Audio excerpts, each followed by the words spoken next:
ಈ ವಿಶ್ವ ಕಂಡಂತಹ ಮಹನೀಯರು ವಿಶ್ವದಲ್ಲಿ ಶಾಂತಿ ಸಾರಲು ಬಂದಿರುವಂತಹ ಪ್ರವಾದಿ ಮೊಹಮ್ಮದ್ ಸಲ್ಲಲ್ಲಾಹು ಅಲೈಹಿ ವಸಲ್ಲಂ ರವರ ಜನ್ಮದಿನ ಅಂದರೆ ಮೀಲಾದುನ್ ನಬಿ.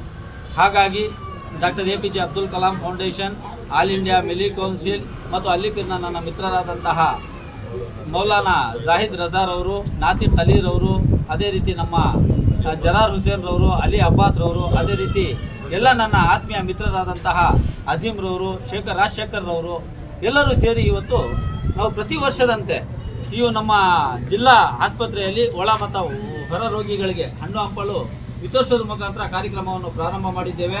ಹಾಗಾಗಿ ನಮ್ಮೆಲ್ಲರ ಪರವಾಗಿ ವಿಶ್ವದ ಎಲ್ಲ ನನ್ನ ಆತ್ಮೀಯ ಸ್ನೇಹಿತರಿಗೆ, ಅದೇ ರೀತಿ ಪ್ರವಾದಿರವರ ಅನ್ಯಾಯಿಗಳಿಗೆ ಏನು ಇವತ್ತು ಮೀಲಾದುನ್ ನಬಿಯ ಶುಭಾಶಯಗಳನ್ನು ತಿಳಿಸುತ್ತಾ ಈ ಸಂದರ್ಭದಲ್ಲಿ ನಾನು ದೇವರಲ್ಲಿ ವಿಶೇಷವಾಗಿ ಪ್ರಾರ್ಥನೆ ಮಾಡ್ಕೊತೇನೆ.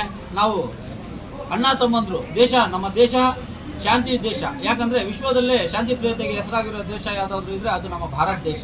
ಹಾಗಾಗಿ ನಾವು ಅಣ್ಣ ತಮ್ಮಂದ್ರ ತರ ಬಾಳೋ ಆಗಲಿ ಅಂತ ಹೇಳ್ಬಿಟ್ಟು ನಾನು ವಿಶೇಷವಾಗಿ ಪ್ರಾರ್ಥನೆ ಮಾಡ್ಕೊತೇನೆ. ಅದೇ ರೀತಿ ಇವತ್ತು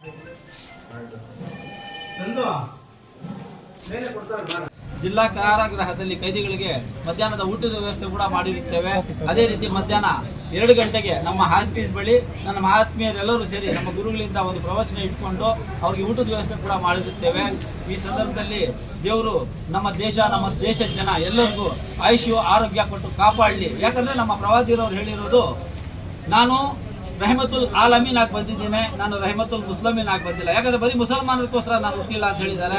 ಯಾಕಂದ್ರೆ ಈ ಒಂದು ಮಾತು ಯಾಕೆ ಹೇಳಕ್ಕೆ ಇಷ್ಟಪಡ್ತೇನೆ ಅಂತ ಮೊನ್ನೆ ಅಷ್ಟೇ ಒಂದು ಕಾರ್ಯಕ್ರಮದಲ್ಲಿ ಆಚಾರ್ಯ ಪ್ರಮೋದ್ ಕಿಶನ್ ರವರು ಹೇಳಿದ್ದಾರೆ, ನಬಿ ಜಿತನೆ ತುಮಾರೆ ಹೇ ನಬಿ ಉತನೆ ಹಮಾರೆ ಹೇ ಅಂತ. ಹಾಗಂದ್ರೆ ಎಲ್ಲರಿಗೂ ಪ್ರವಾದಿರವರು ನಿಮ್ಗೆ ಎಷ್ಟೋ ಅಷ್ಟೇ ನಮಗೂ ಕೂಡ ಅಂತ ಹೇಳಿದ್ದಾರೆ. ಅದೇ ರೀತಿ ನಮ್ಮ ದೇಶದಲ್ಲಿರುವ ಎಲ್ಲ ನನ್ನ ಆತ್ಮೀಯರು, ಹಿಂದೂ ಮುಸ್ಲಿಂ ಬಾಂಧವರು ಎಲ್ಲರೂ ಒಗ್ಗಟ್ಟಾಗಿ ನಾವೆಲ್ಲರೂ ಎಲ್ಲ ಹಬ್ಬಗಳು ಆಚರಣೆ ಮಾಡಿದಾಗ ಈ ಹಬ್ಬ ಕೂಡ ಆಚರಣೆ ಮಾಡೋಣ ಅಂತ ಹೇಳ್ಬಿಟ್ಟು ಈ ಸಂದರ್ಭದಲ್ಲಿ ನಾನು ಹೇಳಕ್ಕೆ ಇಷ್ಟಪಡ್ತೀನಿ.